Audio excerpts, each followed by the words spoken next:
बिजली कनेक्शन में मिलीभगत के करप्शन पर वसूली का करंट। दरअसल जयपुर डिस्कॉम के सांगानेर सब डिवीजन में सामने आया मामला। ये गड़बड़ झाला पूरा सामने आ चुका है। मल्टी स्टोरी बिल्डिंग में अवैध तरीके से कनेक्शन देकर लगाई राजस्व चपत। बिल्डिंग के मालिक को अपने खर्चे पर लगानी थी ट्रांसफार्मर और केबल, लेकिन स्थानीय अभियंताओं ने मिलीभगत कर सरकारी खर्च पर यह सुविधा दे दी।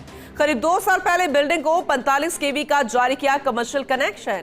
ऑडिट रिपोर्ट में 11,29,000 रुपए के राजस्व नुकसान का मामला सामने आया है। जब आंकलन किया गया, ऐसे में तत्कालीन AEN Dharamveer Singh, JEN Jitendra Chaudhary, AEN HTM Amit Gaur, JEN STM Deepika Dubey और सीसी बाबू दिलीप कुमार को डिस्कॉम ने नोटिस थमा दिया है।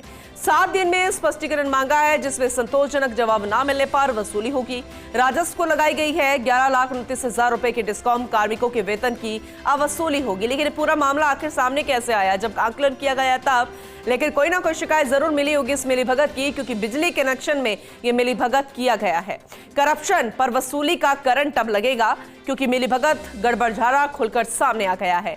जयपुर डिस्कॉम के सांगानेर सब डिवीजन का यह मामला सामने आया है। यहीं पर गड़बड़झाला किया गया था। मल्टी स्टोरी बिल्डिंग में अवैध तरीके से कनेक्शन देकर राजस्व चपत लगा दी गई है।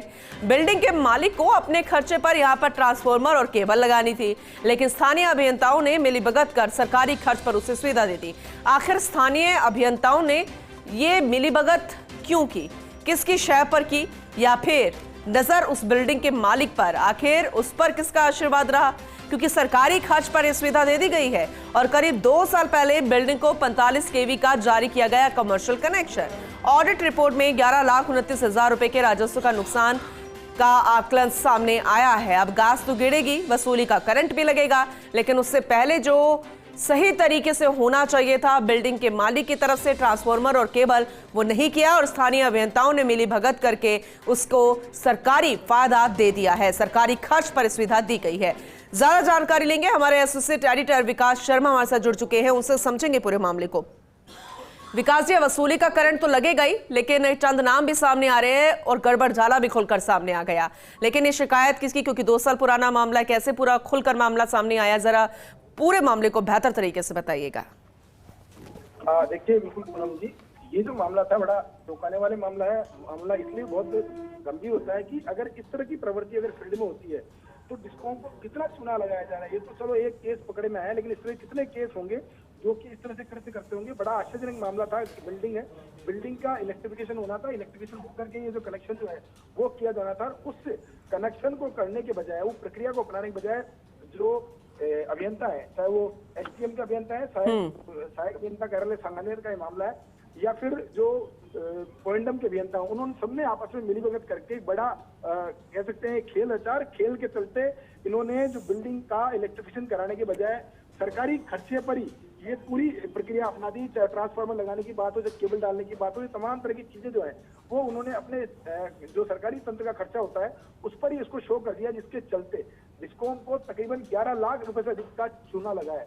ये पूरा मामला जो है, ऑडिट जो रिपोर्ट है, क्योंकि 2 साल पुराना मामला था, ऑडिट ने इस पूरे मामले को पकड़ा और इसमें गलत मानते हुए रिकवरी निकाली और उस रिकवरी के आधार पर जयपुर डिस्कॉम प्रशासन ने बड़ा एक्शन लेते हुए तत्कालीन पोइंडम के एईएन, जेईएन, तत्कालीन एसटीएम के एईएन और जेईएन के अलावा सीसी बाबू, जिसने की इस पूरी प्रक्रिया को पूरा करने में अपनी फाइल पर मोहर लगाई थी, उन सभी को कारण बताओ नोटिस जारी किया है। साथ में उनको उस नोटिस में यह भी जिक्र किया गया है कि यदि आपका स्पष्टीकरण क्लियर नहीं होगा तो आपके वेतन से वसूली की जाएगी। तो बड़ी खबर इसलिए भी हो सकता है कि क्योंकि जो लोग फील्ड में गड़बड़ियां करते हैं उनके लिए एक मैसेज है, संदेश है।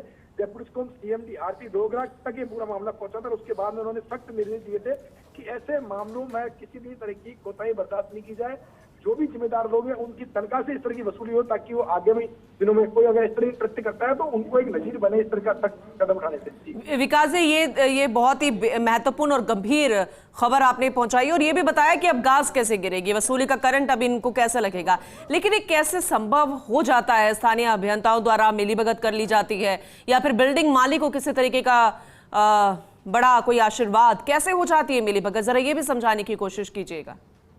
पूनम जी, देखिए, डीसीओएस जो है जिसमें नियम कायदे कानून लिखे हुए रहते हैं और उसी नियम कायदे कानून के तहत फील्ड में काम किया जाता है, उसमें नियम है कि कोई भी बिल्डिंग अगर इलेक्ट्रीफाइड होगी तभी जाके उसको कनेक्शन दिया जाएगा। लेकिन कई बार फील्ड में परिस्थितियों का हवाला देते हुए, अलग तरह से कुछ परिस्थितियां क्रिएट करते हुए या फिर पूर्व के कनेक्शन को ही ट्रांसफर करने का कुछ रास्ता निकाला जाता है, उस रास्ते के तहत ये काम किया जाता है। कई बार ऐसा भी होता है कि कई उपभोक्ताओं को ये डर बता करके कि नहीं आपके यहाँ ट्रांसफार्मर लगना जरूरी होगा, जबकि वहाँ ट्रांसफार्मर की रिक्वायरमेंट नहीं होती है, उनसे भी अवैध तरह की वसूली के खेल सामने आते हैं। लेकिन ये मामला तो ऐसा है, इसमें ऑन रिकॉर्ड कागज में चीज सामने आई थी कि ये बिल्डिंग इलेक्ट्रीफाई जो होनी थी और इसमें 11 लाख 12 लाख रुपए खर्चा हुआ है, सरकारी खर्चा ही गलत हुआ है, जबकि ये खर्चा मालिक को दिया जाना चाहिए था। उसके बाद में जाकर के रिकवरी निकाली गई है। जी चलिए ठीक है, आगे भी अपडेट हम आपसे लेते रहेंगे। बहुत शुक्रिया विस्तृत रूप से जानकारी देने के लिए विकास जी आपका।